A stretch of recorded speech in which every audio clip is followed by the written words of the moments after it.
Uma fazenda de porcos nos arredores de Vancouver. Festas que atraíam centenas de pessoas. Um fazendeiro simples, de aparência inofensiva. Durante anos, tudo parecia normal naquele lugar, mas sob a superfície dessa normalidade, algo terrivelmente sinistro estava acontecendo. Enquanto a cidade dormia, mulheres desapareciam das ruas sem deixar vestígios. Dezenas delas. As famílias gritavam por ajuda, mas suas vozes se perdiam no vazio da indiferença. A polícia ignorava os sinais. A sociedade virava o rosto. E no meio desse caos silencioso, um homem continuava sua rotina diária como se nada estivesse acontecendo. O que você está prestes a descobrir vai além da sua imaginação. Esta não é apenas a história de um dos serial killers mais perturbadores do Canadá. É a revelação chocante de como um sistema inteiro falhou, de como a negligência permitiu que décadas de horror se desenrolassem debaixo do nariz das autoridades. Você vai conhecer detalhes que a mídia convencional nunca mostrou. Vai entender como ele escolhia suas vítimas, como operava sem ser detectado e o que realmente acontecia naquela fazenda. Mais importante ainda, você vai descobrir o que os investigadores encontraram quando finalmente entraram naquela propriedade. E acredite, o que eles viram mudou para sempre a forma como o Canadá investiga crimes. Esta história tem camadas que vão te deixar sem palavras. Tem revelações que vão te fazer questionar tudo sobre segurança, justiça e humanidade. Tem um desfecho que você precisa conhecer. Prepare-se, porque o que você está prestes a testemunhar não é apenas crime verdadeiro. É um alerta sobre os perigos invisíveis que rondam nossa sociedade. É sobre as pessoas que esquecemos. É sobre um monstro que se escondia à vista de todos. Fique até o final, porque o que aconteceu nos últimos momentos dessa história vai te assombrar para sempre. Antes de começarmos, preciso que você faça algo por mim. Deixe nos comentários qual caso de serial killer você acha que deveria ser mais conhecido. Quero saber sua opinião e prometo ler cada comentário. Sua participação ajuda este conteúdo a alcançar mais pessoas que precisam conhecer essas histórias. Agora, vou te pedir uma coisa. Assista até o final. Eu sei que você está acostumado com histórias de true crime, mas garanto que o que vou revelar nos últimos minutos deste vídeo é algo que você nunca viu antes. Algo que a grande mídia não teve coragem de mostrar completamente. Algo que vai mudar sua perspectiva sobre tudo. Robert Pickton não era um nome conhecido mundialmente como Ted Bundy ou Jeffrey Dahmer, mas deveria ser. O que ele fez ao longo de décadas, escondido em uma fazenda aparentemente comum, rivaliza com os piores crimes da história moderna. A diferença? Suas vítimas eram invisíveis para a sociedade. Eram mulheres que ninguém procurava com urgência. Eram pessoas que o sistema havia abandonado. E foi exatamente isso que permitiu que Pickton operasse por tanto tempo. Durante os anos 1980 e 1990, algo terrível estava acontecendo em Vancouver. Mulheres desapareciam das ruas de Downtown Eastside, o bairro mais pobre da cidade, a uma taxa alarmante. Famílias desesperadas batiam nas portas das delegacias, segurando fotos desbotadas de suas amadas, implorando por ajuda, mas a resposta era sempre a mesma. Ela provavelmente foi para outra cidade. Pessoas assim desaparecem o tempo todo. Não há evidências de crime. Enquanto isso, a poucos quilômetros dali, em uma fazenda cercada por árvores e isolamento, Robert Pickton continuava sua rotina. Alimentava seus porcos, organizava festas, sorria para os vizinhos e matava. O que torna esta história ainda mais perturbadora não são apenas os crimes em si, é o sistema que permitiu que continuassem. É a negligência institucional. É a desvalorização de vidas humanas baseada em classe social e estilo de vida. É a prova viva de que, para alguns, certas pessoas simplesmente não importam o suficiente. Mas as famílias dessas mulheres nunca desistiram. Ativistas continuaram pressionando. E, eventualmente, a verdade veio à tona de uma forma tão brutal e chocante que o Canadá inteiro parou para olhar. Ao longo deste vídeo, vamos mergulhar profundamente em cada aspecto dessa história. Vamos entender quem era Robert Pickton. Vamos conhecer suas vítimas, não como estatísticas, mas como seres humanos com histórias, sonhos e pessoas que as amavam. Vamos seguir a investigação que finalmente o capturou. E vamos descobrir o que realmente aconteceu naquela fazenda. Fique até o final, porque o que você vai descobrir nos últimos minutos vai te deixar sem palavras. Prometo que vale cada segundo. Vamos começar. Capítulo 1. O nascimento de um monstro. 1000 palavras. Robert William Pickton nasceu em 24 de outubro de 1949, em Port Coquitlam, British Columbia. Sua chegada ao mundo não foi marcada por tragédias óbvias ou sinais sobrenaturais. Ele era apenas mais um bebê em uma família de fazendeiros, destinado a herdar o negócio e continuar uma tradição que passava por gerações. Mas algo na infância de Pickton moldaria o monstro que ele se tornaria. A fazenda dos Pickton era conhecida na região, mas não necessariamente pelos motivos certos. Leonard Pickton, o pai de Robert, era um homem duro, focado no trabalho. Louise, a mãe, era descrita pelos vizinhos como uma mulher dominadora e negligente com a higiene. A fazenda em si era suja, desorganizada, com animais vagando livremente e condições sanitárias questionáveis. Robert cresceu nesse ambiente caótico junto com seus irmãos Dave e Linda. Ele era diferente das outras crianças, mais quieto, mais estranho. Na escola, tinha dificuldades de aprendizado e era constantemente ridicularizado pelos colegas. Seu QI foi medido entre 80 e 85, abaixo da média. Ele gaguejava ao falar e tinha problemas para se expressar. As outras crianças o chamavam de Willie Pickton, o porco fedorento. Essa rejeição social marcaria profundamente Pickton. Ele se tornou cada vez mais retraído, passando a maior parte do tempo na fazenda, cuidando dos animais. Os porcos, especialmente, pareciam ser sua única conexão real com algo vivo. Ele entendia os porcos, e os porcos não o julgavam. Mas aqui está algo que você precisa saber, e isso vai se tornar crucial mais tarde. Desde jovem, Pickton demonstrava comportamentos perturbadores com animais. Vizinhos relataram ter visto práticas estranhas, tratamentos cruéis que iam além do normal para uma fazenda. Alguns disseram que ele parecia experimentar, testar limites, ver até onde poderia ir. Quando Pickton tinha cerca de 12 anos, algo aconteceu que muitos acreditam ter sido um ponto de virada. Ele sofreu um acidente na fazenda e foi atingido na cabeça. Precisou de cirurgia. Após esse acidente, seu comportamento ficou ainda mais errático.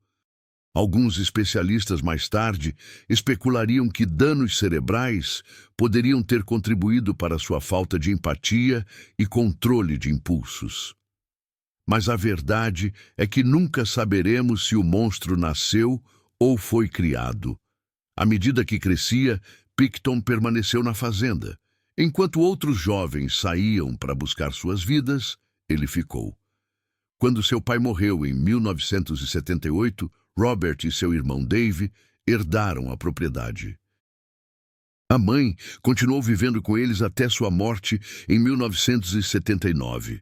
Com os pais fora do caminho, os irmãos Pickton tinham controle total. E foi quando as coisas começaram a mudar. A fazenda tornou-se conhecida por algo novo: festas. Grandes festas que atraíam motociclistas, criminosos de baixo nível, prostitutas e traficantes.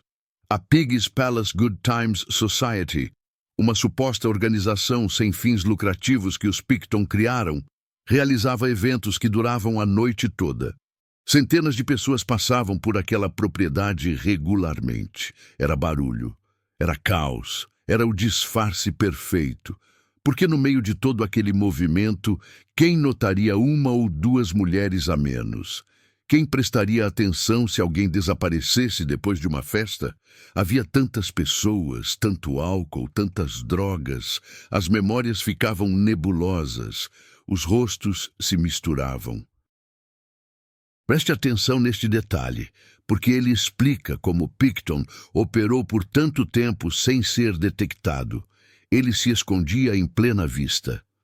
A fazenda não era um local isolado e misterioso.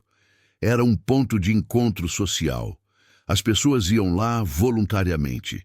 Ninguém suspeitava que por trás das festas e da aparência de bom vizinho, algo sombrio estava acontecendo. Durante os anos 1980, Picton começou a frequentar Downtown Eastside, em Vancouver. Esse bairro era conhecido como um dos mais pobres e marginalizados do Canadá. Lá, profissionais do sexo, usuários de drogas e pessoas em situação de rua lutavam para sobreviver dia após dia. Picton dirigia sua caminhonete pelas ruas escuras, observando, aprendendo, identificando vulnerabilidades. Ele era educado com as mulheres, oferecia dinheiro generoso pelos serviços delas, às vezes oferecia drogas, outras vezes apenas uma carona para um lugar mais seguro. Ele não parecia ameaçador, era só um fazendeiro desajeitado e tímido que queria companhia. As mulheres entravam em seu veículo sem saber que estavam entrando em um pesadelo. E aqui está o que torna isso ainda mais terrível. Picton escolhia propositalmente mulheres que ele sabia que ninguém procuraria imediatamente. Mulheres com vícios, mulheres sem famílias presentes, mulheres que a sociedade havia abandonado. Ele entendia perfeitamente que o sistema não se importava com essas pessoas tanto quanto deveria. E ele explorou isso com uma precisão calculada e fria. Ao final dos anos 1980 e início dos anos 1990, o padrão estava estabelecido. Picton havia encontrado seu método, havia encontrado suas vítimas e havia encontrado o local perfeito para seus crimes. A fazenda de porcos estava prestes a se tornar o cenário de um dos maiores massacres em série da história do Canadá. Mas ninguém sabia ainda. As mulheres continuavam desaparecendo, uma por uma, e o mundo simplesmente seguia em frente. Capítulo 2. As Invisíveis. Downtown Eastside não aparece nos cartões postais de Vancouver. Não é o que os turistas vêm ver quando visitam a bela cidade canadense cercada por montanhas e oceano. É o lado que preferimos ignorar.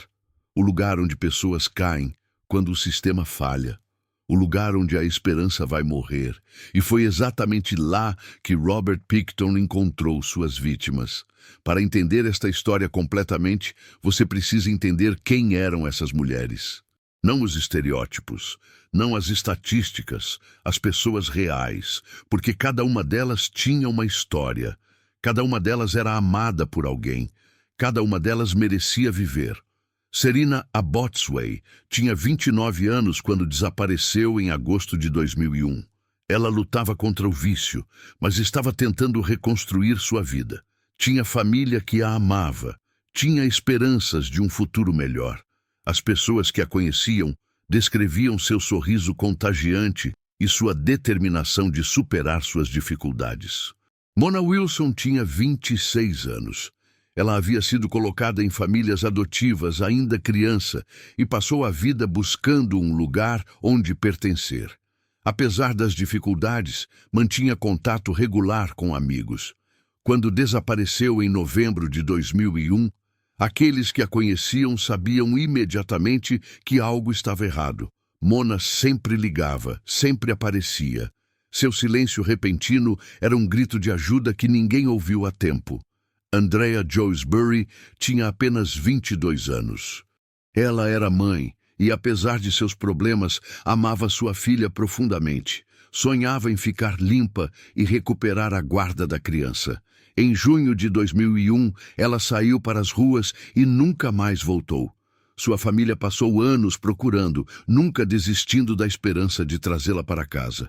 Mas aqui está o que você precisa entender. Estas mulheres não eram casos isolados. Elas faziam parte de um padrão muito maior e muito mais assustador. Durante os anos 1990, mais de 60 mulheres desapareceram de Downtown Eastside. 60. Deixe esse número afundar. Não foi um desaparecimento aqui e ali ao longo de décadas. Foi uma epidemia concentrada em menos de uma década. Foi um massacre silencioso acontecendo no coração de uma das cidades mais progressistas do Canadá. E ninguém fazia nada. As famílias dessas mulheres batiam nas portas das delegacias com fotos, com datas, com evidências de que suas amadas não simplesmente foram embora. Elas imploravam por investigações, imploravam por atenção, imploravam para que alguém se importasse. A resposta da polícia foi devastadora em sua indiferença. Ela provavelmente foi para Seattle. Pessoas assim têm vidas caóticas.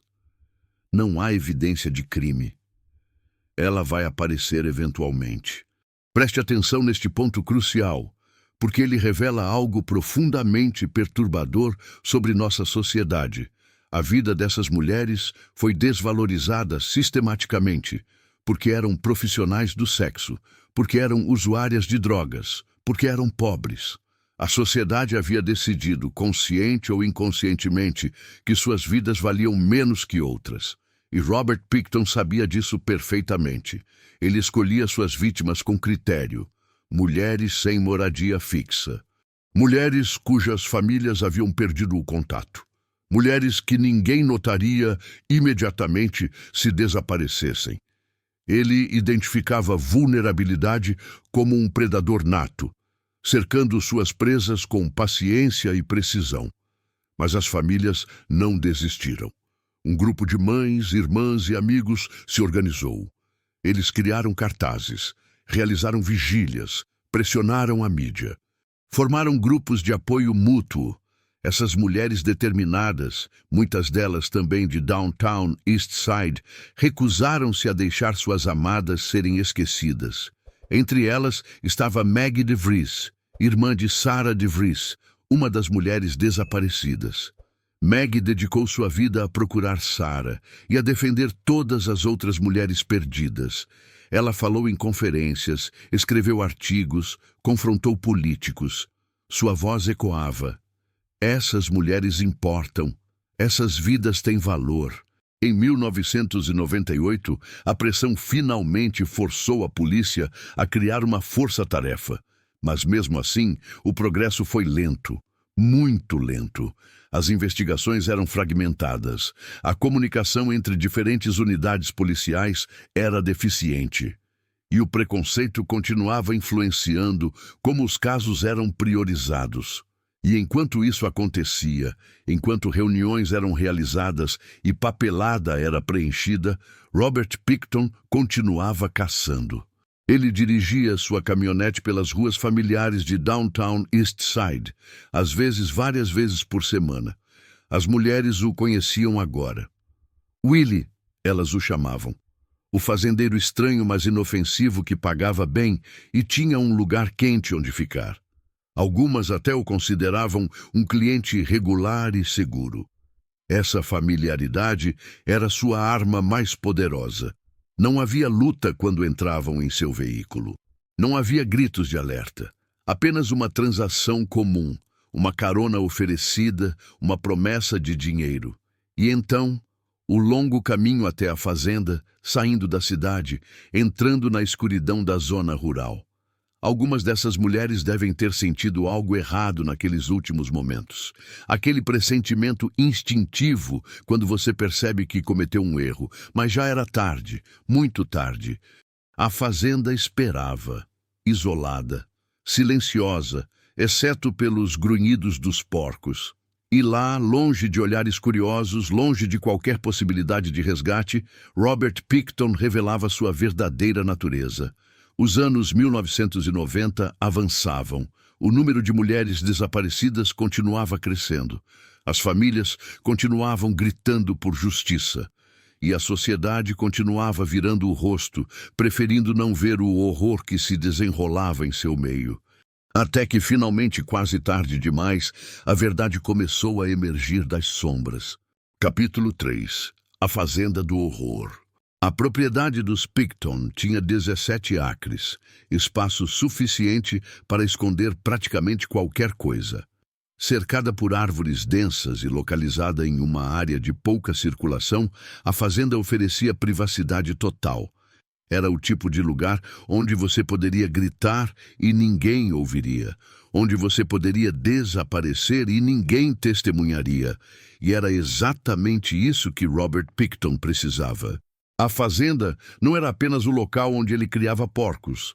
Era seu campo de caça pessoal, seu matadouro, seu reino particular onde ele tinha controle absoluto sobre vida e morte.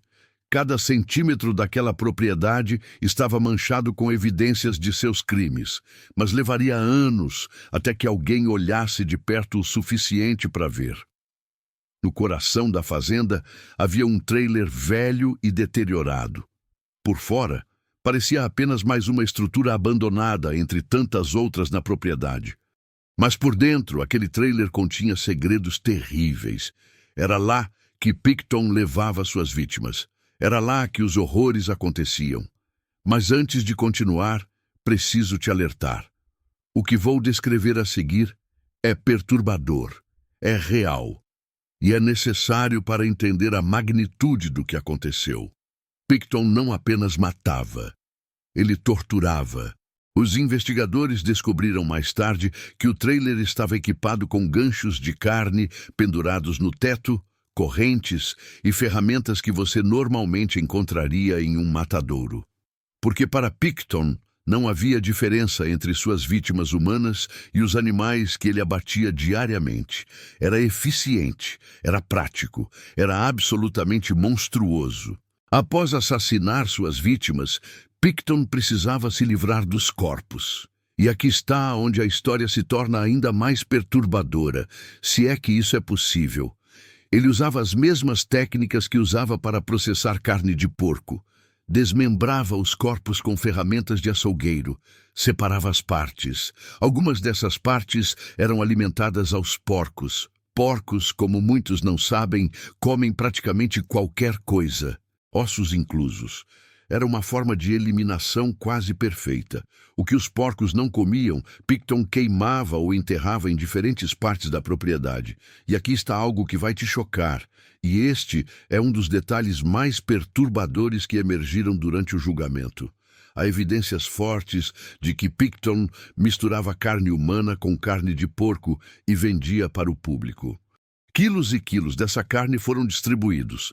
Amigos receberam, vizinhos compraram, participantes das festas consumiram. A ideia é tão revoltante que muitas pessoas se recusam a acreditar. Mas os investigadores encontraram DNA humano misturado com carne de porco em freezers na propriedade. Encontraram restos humanos em áreas onde a carne era processada. A conexão era inegável. Pense nisso por um momento. Pessoas inocentes, sem saber, podem ter consumido restos das vítimas de Picton. É um nível de horror que transcende o crime em si e contamina toda a comunidade ao redor. A fazenda tinha outras áreas cruciais para as operações de Picton. Havia um incinerador, onde ele queimava material que não podia ser descartado de outras formas. Havia vários pontos de enterro espalhados pelos 17 acres. Havia estruturas abandonadas, onde ele guardava lembranças de suas vítimas, roupas, identificações, objetos pessoais. Preste atenção neste detalhe importante. Picton guardava troféus. Isso é comum em serial killers, mas a extensão de sua coleção era extraordinária. Centenas de itens de dezenas de mulheres diferentes. Ele não apenas matava, ele queria lembrar. Queria reviver, queria possuir não apenas os corpos, mas as identidades de suas vítimas. Em uma parte da propriedade, os investigadores mais tarde encontrariam crânios que haviam sido cortados ao meio e usados como recipientes. decoração macabra. A banalidade do mal em sua forma mais pura. Mas como ninguém descobriu nada por tanto tempo? Parte da resposta está no isolamento da fazenda, mas a outra parte, igualmente importante, está nas festas. A Bigg's Palace Good Times Society realizava eventos regulares que atraíam centenas de pessoas. Havia música alta, bebida, drogas. O barulho e o caos dessas festas mascaravam qualquer coisa suspeita que pudesse estar acontecendo. Mais que isso, as festas forneciam acesso direto às vítimas. Mulheres de Downtown East Side frequentemente compareciam. Era um lugar onde podiam conseguir dinheiro fácil, comida, drogas. Algumas nunca saíam, mas com tanta gente indo e vindo, com tantas pessoas em estados alterados, quem notaria? Os vizinhos da fazenda relataram anos depois que às vezes ouviam gritos vindos da propriedade durante a noite. Mas sempre havia festas acontecendo, sempre havia barulho. Os gritos se misturavam com a música, com as risadas, com o caos geral. E mesmo quando alguém achava estranho, o que poderiam fazer? Era só o Willie e suas festas loucas. Mas havia algo mais, algo que permitiu que Pickton operasse tão livremente. A polícia já havia estado lá, múltiplas vezes. Em 1997, uma mulher chamada Wendy Lynn Eistetter foi levada à fazenda por Pickton. Ele a atacou com uma faca, esfaqueando-a repetidamente. Mas de alguma forma, milagrosamente, ela conseguiu escapar. Coberta de sangue, ela correu até uma estrada próxima onde foi socorrida. Pickton foi preso, armas ilegais foram encontradas na propriedade. Ele foi acusado de tentativa de homicídio. E então, as acusações foram retiradas. A vítima era considerada uma testemunha não confiável por causa de seu histórico de uso de drogas. Os promotores decidiram que não tinham um caso forte o suficiente. Pickton foi libertado e voltou para sua fazenda. Voltou para caçar. Entre 1997 e 2002, após esse incidente que deveria ter terminado seu reino de terror, Robert Pickton matou pelo menos 20 mulheres adicionais. 20 vidas que poderiam ter sido salvas se alguém tivesse levado Wendy Eistetter a sério, se alguém tivesse investigado aquela fazenda mais profundamente. Mas não investigaram, e o massacre continuou. Durante anos, as evidências estavam lá, literalmente lá, esperando para serem encontradas. Mas uma combinação tóxica de preconceito, incompetência e má sorte permitiu que Robert Pickton continuasse matando muito além do ponto onde deveria ter sido parado. Vamos ser absolutamente claros sobre algo. Este não foi um caso onde um criminoso genial enganou autoridades competentes. Foi um caso onde falhas sistêmicas em múltiplos níveis criaram um ambiente perfeito para um predador mediano operar livremente. A primeira grande falha foi como a polícia tratou os desaparecimentos iniciais. Quando as primeiras mulheres começaram a desaparecer no final dos anos 1980, não havia coordenação entre diferentes unidades policiais. Vancouver tinha sua jurisdição. As cidades vizinhas tinham as suas. A Real Polícia Montada do Canadá, RCMP, tinha a sua. E ninguém estava conectando os pontos. Uma mulher desaparecia em Vancouver, outra em Surrey, mais uma em Coquitlam. Para cada departamento, eram casos isolados. Ninguém estava olhando o quadro geral. Ninguém estava vendo o padrão emergindo bem diante de seus olhos. E aqui está o que torna isso absolutamente inaceitável. As famílias estavam vendo o padrão. Ativistas de Downtown East Side estavam vendo. Grupos comunitários estavam soando alarmes. Mas quando pessoas sem poder institucional gritam, quem escuta? Em 1998, finalmente, a pressão pública forçou a criação de uma força-tarefa dedicada aos desaparecimentos. Mas mesmo essa resposta foi inadequada. A força-tarefa era composta por apenas alguns investigadores, tinha recursos limitados e ainda carregava os mesmos preconceitos que haviam atrasado a resposta inicial. Os investigadores compilaram uma lista de suspeitos. Havia 95 nomes nessa lista. Homens com histórico de violência contra mulheres. Homens que frequentavam Downtown East Side. Homens que haviam sido denunciados por comportamento suspeito. Robert Pickton estava nessa lista, mas ele não estava no topo, nem perto disso. Os investigadores o consideravam um suspeito menor, apesar de seu nome aparecer repetidamente em diferentes contextos. Apesar de ter sido preso por atacar uma mulher em 1997, apesar de várias profissionais do sexo terem mencionado seu nome como alguém estranho, preste muita atenção aqui, porque este é o momento que define toda a tragédia. Eles sabiam dele. Seu nome estava na lista. E eles simplesmente não priorizaram investigá-lo adequadamente. Por quê? Parte disso era pura incompetência. Mas parte era algo mais sinistro. O perfil que a polícia havia criado para o assassino não correspondia a Pickton. Eles procuravam alguém mais inteligente, mais sofisticado, mais típico de um serial killer na percepção popular. Pickton era visto como simples demais. Burro demais, desorganizado demais. Eles estavam procurando por Hannibal Lecter, quando deveriam estar procurando por alguém que era mais parecido com um açougueiro comum com impulsos homicidas. Enquanto isso, pistas continuavam surgindo. Em 1999, um informante da polícia disse aos investigadores que Pickton havia se gabado de matar prostitutas. A informação foi passada adiante, mas nenhuma ação significativa foi tomada. Era considerado boato. Fofoca de criminosos de baixo nível tentando ganhar vantagens com a polícia. Em 2000, outro informante forneceu informações similares. Novamente, foi essencialmente ignorado. Em 2001, uma análise de perfil geográfico dos desaparecimentos apontou para a área de Port Coquitlam, exatamente onde a fazenda de Pickton estava localizada. O círculo estava se fechando. As evidências estavam convergindo. Mas ainda assim, nenhuma ação decisiva foi tomada contra Pickton especificamente.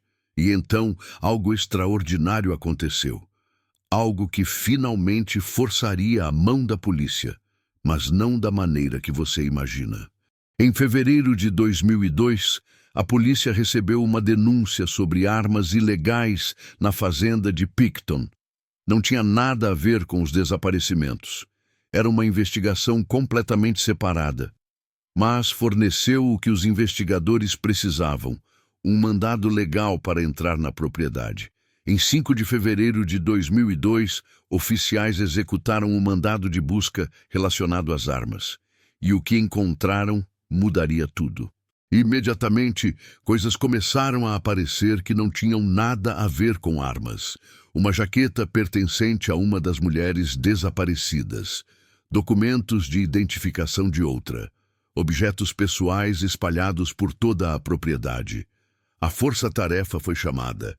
E quando investigadores experientes em homicídios começaram a examinar a fazenda com olhos treinados, viram evidências por toda parte.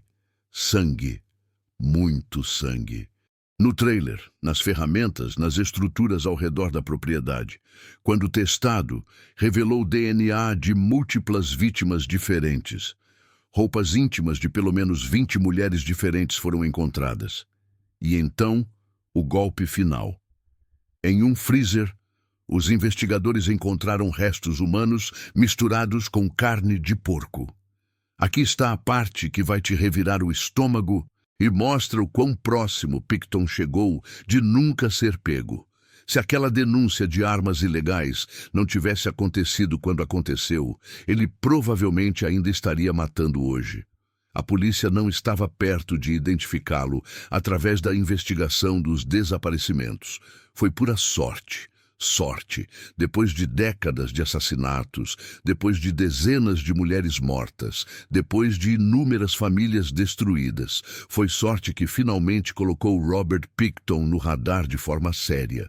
Pickton foi preso em 22 de fevereiro de 2002, inicialmente sob acusações relacionadas às armas. Mas os investigadores sabiam que tinham algo muito maior em suas mãos. A fazenda foi transformada na maior cena de crime da história do Canadá. Mais de 200 oficiais foram designados para a investigação. Antropólogos forenses foram trazidos. Equipamento especializado foi importado. O que se seguiu foi uma das escavações mais intensivas e perturbadoras já realizadas.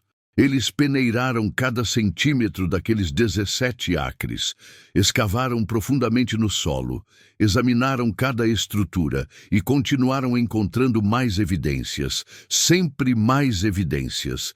Fragmentos de ossos humanos foram recuperados de múltiplas áreas. DNA de 33 mulheres diferentes foi identificado em toda a propriedade. Crânios, dentes, pequenos fragmentos que os porcos não conseguiram consumir completamente. Tudo foi catalogado meticulosamente. Os investigadores trabalharam naquela fazenda por meses. O custo da investigação chegou a 70 milhões de dólares. Foi exaustivo, traumatizante e absolutamente necessário. Porque finalmente, as mulheres de Downtown Eastside estavam sendo levadas a sério. Capítulo 5. A confissão. Robert Pickton foi preso. As evidências estavam sendo compiladas, mas os investigadores queriam mais. Eles queriam uma confissão. Queriam que Pickton explicasse o inexplicável. Queriam entender a mente por trás dos horrores. E então fizeram algo extremamente inteligente e controverso. Colocaram Pickton em uma cela com um informante da polícia disfarçado de criminoso comum. A cela estava completamente monitorada, com câmeras e microfones escondidos, capturando cada palavra, cada movimento. O plano era simples: deixar Pickton se sentir confortável, deixá-lo pensar que estava entre amigos que não o julgariam. E então, esperar para ver o que ele diria. Funcionou além das expectativas mais selvagens dos investigadores.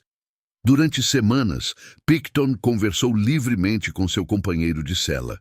No início, era cauteloso, mas gradualmente começou a se abrir, começou a se gabar, começou a revelar detalhes que apenas o assassino poderia saber. E então ele disse algo que congelou o sangue de todos que estavam ouvindo. "Eu fiz 49", disse Pickton casualmente, como se estivesse discutindo o placar de um jogo. "Queria fazer uma rodada completa, chegar a 50, mas fui descuidado. 49. Ele estava confessando ter matado 49 mulheres. E seu único arrependimento era não ter conseguido chegar a 50 antes de ser pego. A frieza dessas palavras é difícil de processar. Não havia remorso, não havia humanidade. Era um fazendeiro discutindo quantos animais havia abatido naquela temporada. O informante, mantendo sua compostura profissional, perguntou mais detalhes. E Pickton forneceu. Ele descreveu como escolhia suas vítimas, como as levava para a fazenda, o que fazia com os corpos.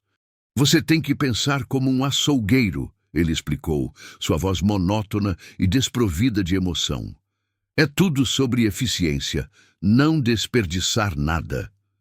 Ele falou sobre alimentar os porcos com os restos, falou sobre processar a carne, falou sobre distribuir para amigos e vizinhos.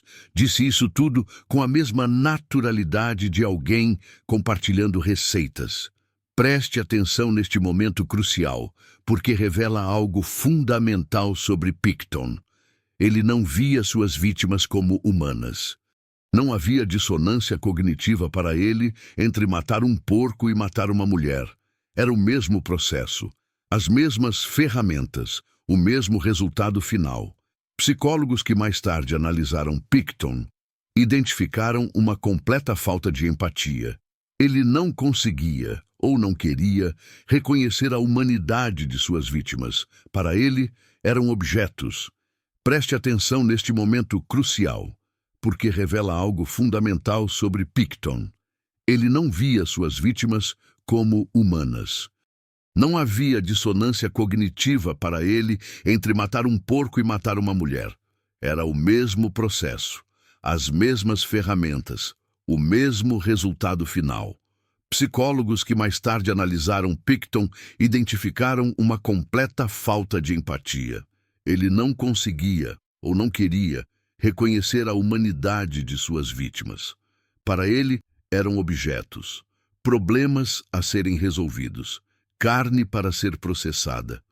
Mas havia algo mais nas gravações. Momentos onde Picton demonstrava prazer ao relembrar. Sua voz ficava ligeiramente mais animada quando descrevia detalhes particularmente perturbadores. Não era apenas indiferença. Havia gratificação.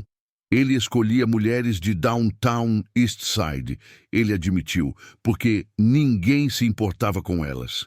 Ele havia calculado corretamente que poderia operar por mais tempo, escolhendo vítimas que a sociedade havia marginalizado. Era uma predação estratégica e profundamente cínica. O informante perguntou sobre mulheres específicas. Picton se lembrava de algumas, outras ele não conseguia distinguir. Havia muitas, ele disse com um dar de ombros verbal. Depois de um tempo, elas se misturam. E então, ele disse algo que mostra o verdadeiro cálculo por trás de seus crimes. O segredo é não pegar ninguém que tenha família procurando, não pegar ninguém que seja de fora, ficar com as locais, as que ninguém vai procurar direito. Ele havia estudado as respostas da polícia. Sabia que certos desaparecimentos recebiam mais atenção que outros. E deliberadamente caçava aquelas que ele sabia que receberiam menos. A gravação durava horas. Picton falava sobre sua infância, sobre a fazenda, sobre os porcos. E continuamente voltava para os assassinatos, como se fossem a coisa mais interessante em sua vida. Talvez fossem. Quando perguntado se sentia algo pelas famílias das vítimas, Picton ficou genuinamente confuso pela pergunta. Por que eu sentiria algo? Ele respondeu. Elas não significavam nada para mim. Essa confissão gravada tornou-se uma das peças mais importantes de evidência no caso. Era Deming, era clara, era na própria voz de Picton, sem coerção, sem pressão externa. Apenas um monstro conversando livremente sobre monstruosidades. Mas aqui está algo que você precisa saber, e que foi controverso durante o julgamento. Nem tudo que Picton disse era verdade. Ele se gabava, exagerava, às vezes contradizia a si mesmo. Os investigadores acreditam que ele realmente matou 49 mulheres? Provavelmente não. O número real é provavelmente mais próximo de 26, 33, baseado em evidências físicas. Mas mesmo que fosse apenas 26, é um número horripilante. É mais que Ted Bundy. É mais que John Wayne Gacy. Coloca Picton entre os serial killers mais prolíficos da história moderna. A confissão também revelou algo sobre a psicologia de Picton. Ele queria reconhecimento. Queria ser conhecido. Durante toda a sua vida, ele foi ignorado, ridicularizado, visto como inferior. Mas agora, através de seus crimes, ele finalmente tinha atenção. Finalmente era alguém. É uma motivação patética e terrível. Matar dezenas de pessoas para sentir-se importante, para ter uma história para contar, para ser lembrado. Os investigadores que ouviram essas gravações pela primeira vez descreveram a experiência como traumatizante. Não era apenas o conteúdo, era a completa falta de humanidade. Era ouvir alguém que parecia fundamentalmente diferente de outros seres humanos. Alguém em quem algo essencial estava ausente ou quebrado além do reparo. A confissão forneceu aos promotores exatamente o que precisavam. Junto com as evidências físicas da fazenda, criava um caso praticamente impossível de defender. Robert Pickton havia se condenado com suas próprias palavras, e agora ele enfrentaria as consequências. Finalmente. Capítulo 6. O julgamento. O julgamento de Robert Pickton começou em 22 de janeiro de 2007, no Tribunal Superior de British Columbia, em New Westminster. Foi um dos julgamentos mais longos, caros e midiáticos da história canadense. O país inteiro parou para assistir. O mundo observava. Pickton enfrentava originalmente 26 acusações de assassinato em primeiro grau. Mas os promotores, preocupados com a complexidade de apresentar tantos casos simultaneamente, decidiram começar com 6 acusações. Se conseguissem condenações nessas, prosseguiriam com as outras. As 6 mulheres escolhidas para as acusações iniciais foram Serena Abotsway, Mona Wilson, Andrea Josbury, Brenda Ann Wolfe, Georgina Faith Papin e Marnie Lee Frey. Cada uma dessas mulheres teria seu dia no tribunal. Suas histórias seriam contadas, suas vidas seriam honradas, finalmente. Mas antes de continuarmos, você precisa entender algo importante. Este julgamento não foi apenas sobre condenar um homem. Foi sobre dar voz às mulheres que a sociedade havia silenciado em vida. Foi sobre forçar o Canadá a olhar para suas próprias falhas. A acusação era liderada por um time de promotores experientes. Seu caso era monumentalmente forte. Eles tinham evidências físicas. DNA de todas as 6 vítimas encontrado na fazenda de Pickton. Tinham pertences pessoais das mulheres recuperados da propriedade. Tinham a confissão gravada, onde Pickton admitia ter matado 49 mulheres. Tinham especialistas forenses que podiam conectar os pontos. Antropólogos que identificaram fragmentos ósseos. Especialistas em DNA que podiam explicar as complexidades das evidências. Investigadores que podiam descrever a cena de crime em detalhes meticulosos. A defesa, liderada por Peter Ritchie, enfrentava uma tarefa quase impossível. Como defender alguém com tantas evidências contra ele?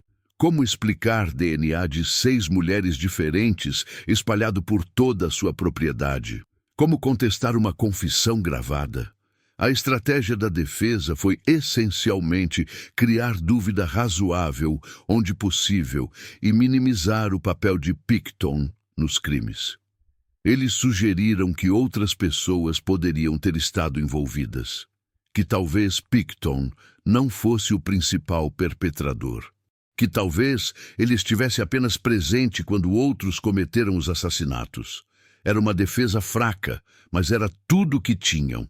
Preste atenção aqui, porque o que aconteceu no tribunal nas semanas seguintes seria crucial. Os promotores metodicamente construíram seu caso. Começaram com as vítimas, trouxeram familiares para testemunhar. Mães chorando descreveram suas filhas, não como estatísticas, mas como pessoas reais. Irmãos compartilharam memórias, amigos contaram histórias. O tribunal ouviu sobre os sonhos de Serena, sobre o sorriso de Mona, sobre o amor de Andrea por sua filha. Cada mulher foi humanizada, cada vida foi honrada, foi poderoso, foi devastador. Então vieram as evidências forenses. Especialistas passaram dias explicando como o DNA foi extraído e analisado, como ossos foram identificados, como a linha do tempo foi construída. Os jurados viram fotos da fazenda, viram o trailer onde os horrores aconteceram, viram as ferramentas, viram os freezers, viram evidências tão perturbadoras que vários jurados ficaram visivelmente abalados. A confissão gravada foi reproduzida. O tribunal ouviu a voz de Pickton, calma e desprovida de emoção, descrevendo suas vítimas como se fossem gado. Ouviu ele se gabar de quase chegar a 50, ouviu a completa falta de remorso. E então algo inesperado aconteceu, algo que mostra o quão falho nosso sistema pode ser mesmo quando funciona. A defesa chamou testemunhas que atestaram o baixo QI de Pickton. Psicólogos descreveram suas limitações cognitivas. Argumentaram que ele não tinha capacidade mental para planejar e executar crimes tão complexos sozinho. Alguns testemunhos sugeriram que o irmão de Pickton, Dave, poderia ter estado mais envolvido do que se pensava inicialmente, que talvez outros frequentadores da fazenda tivessem participado. Essas sugestões criaram exatamente a dúvida que a defesa precisava. Não dúvida de que Pickton estava envolvido, mas dúvida sobre se ele era o único responsável ou o principal perpetrador. O julgamento durou quase 1 ano. Foram 10 meses de testemunhos, evidências, argumentos. O júri ouviu de mais de 100 testemunhas, examinou milhares de peças de evidência, assistiu horas de gravações, foi exaustivo para todos os envolvidos. Os jurados foram submetidos a imagens e informações que provavelmente os assombrariam pelo resto de suas vidas. As famílias tiveram que reviver seus piores pesadelos dia após dia. Os investigadores tiveram que relembrar meses passados escavando aquela fazenda do horror. Finalmente, em dezembro de 2007, o caso foi para o júri. E aqui está onde a história toma um rumo que muitos consideraram insatisfatório.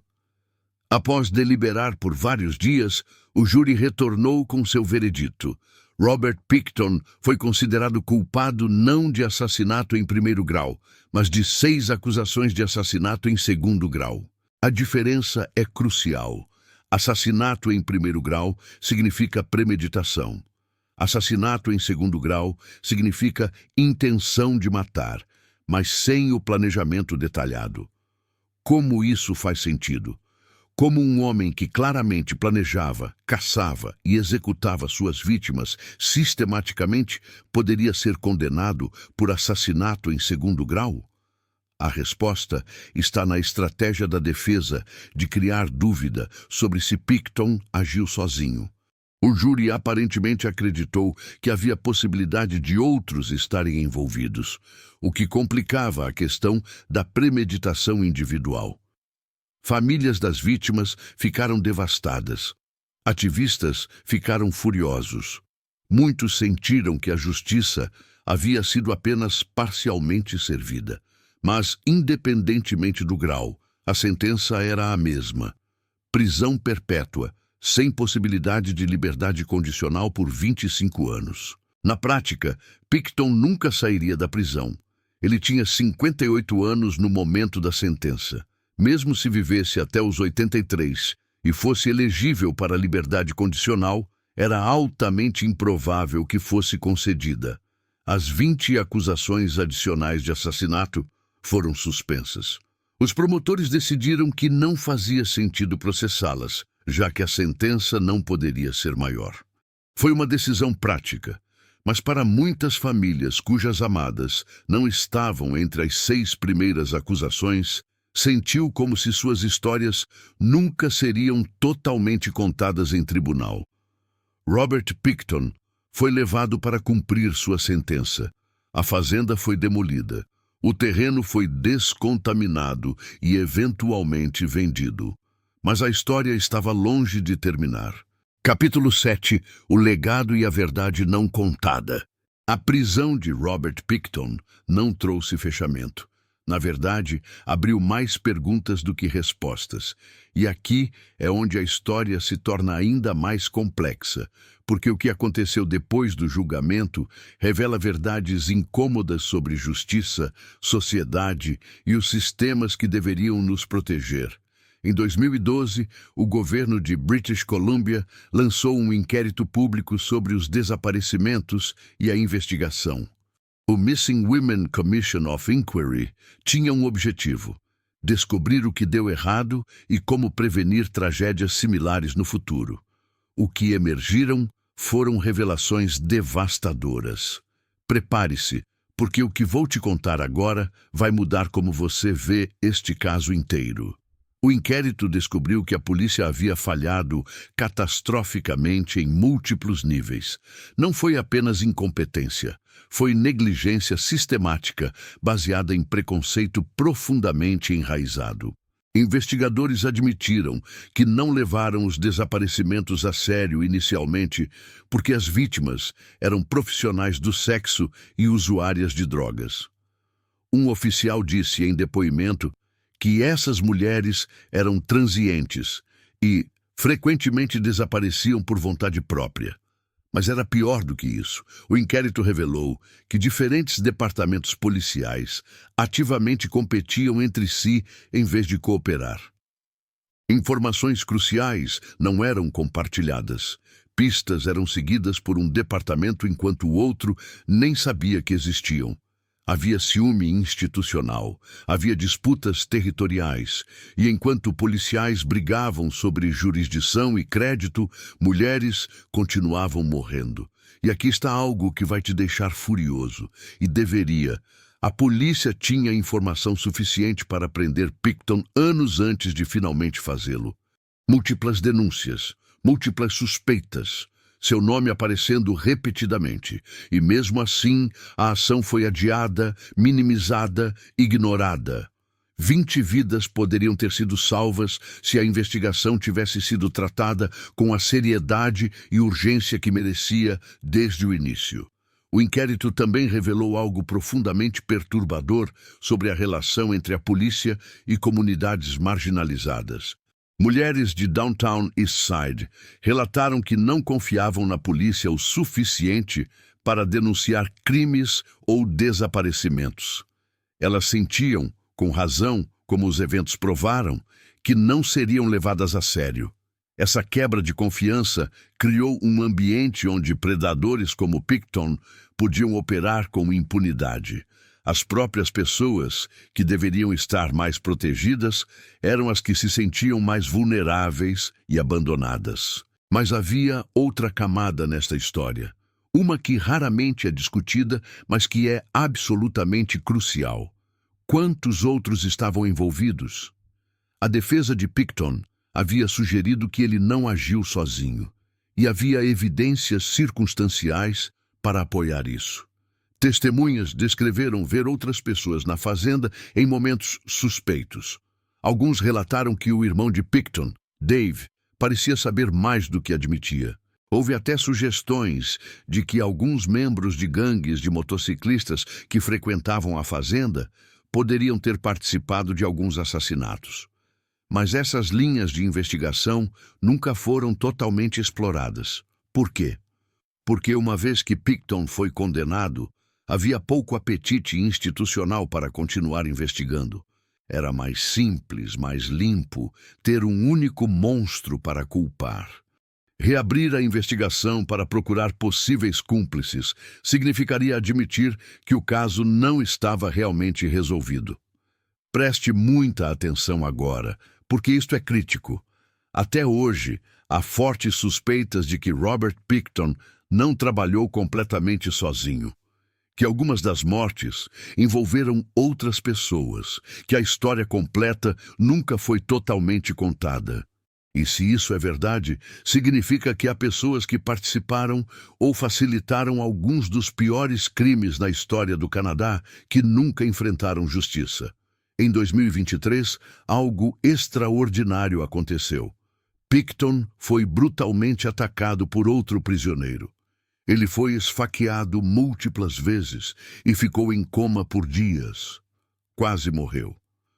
Quando a notícia se espalhou, as reações foram mistas.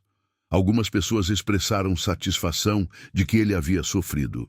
Outras argumentaram que mesmo monstros merecem proteção de violência. Foi um lembrete incômodo de que mesmo na prisão, a questão de justiça versus vingança permanece complexa. Pickton sobreviveu ao ataque e continua cumprindo sua sentença. A fazenda onde os crimes aconteceram foi demolida em 2013.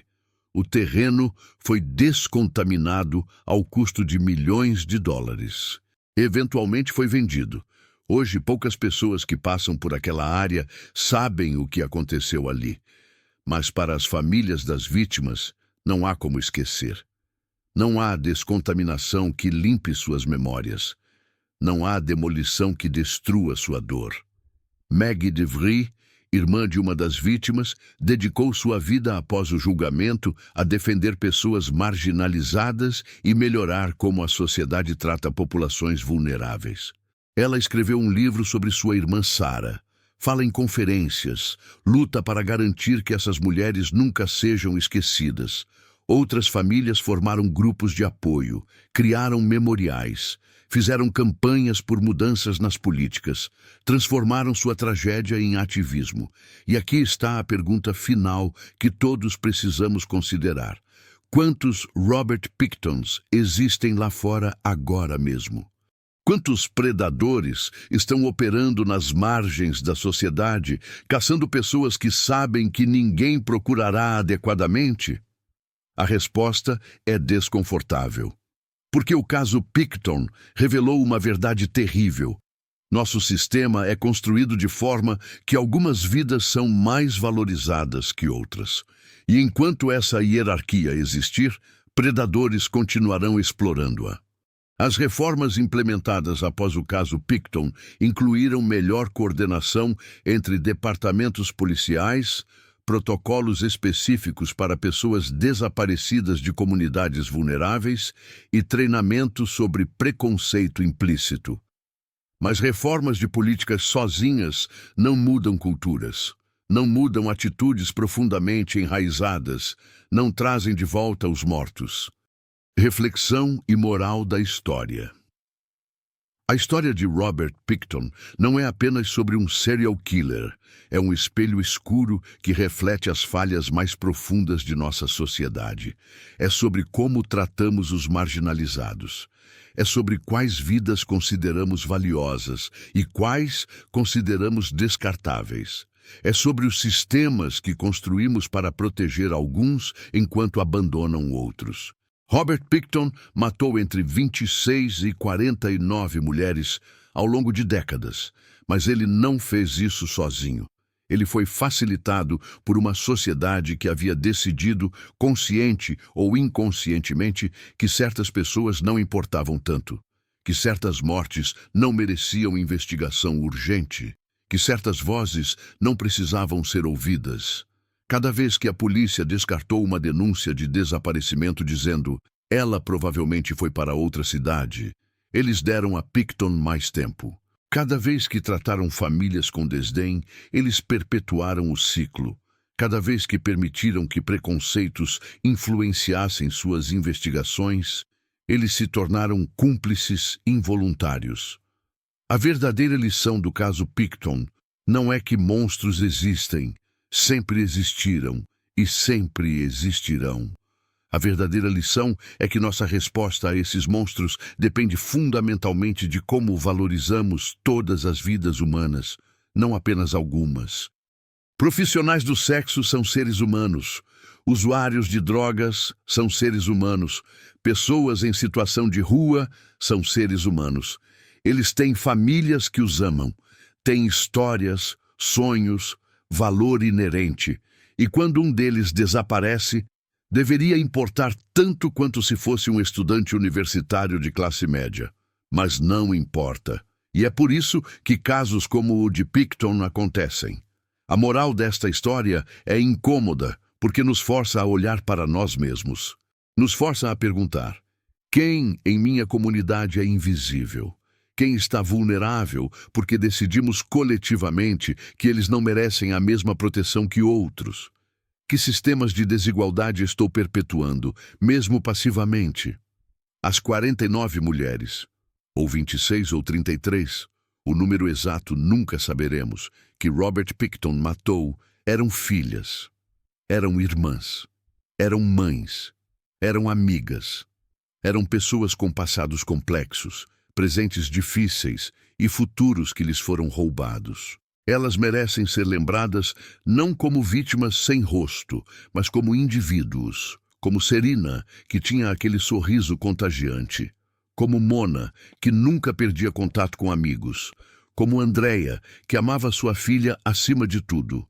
Como as dezenas de outras cujos nomes conhecemos e as que nunca foram identificadas.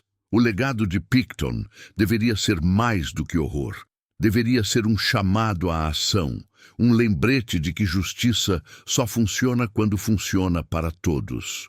Que sistemas de proteção só são efetivos quando protegem os mais vulneráveis, não apenas os privilegiados. Desde o caso Picton, o Canadá implementou reformas.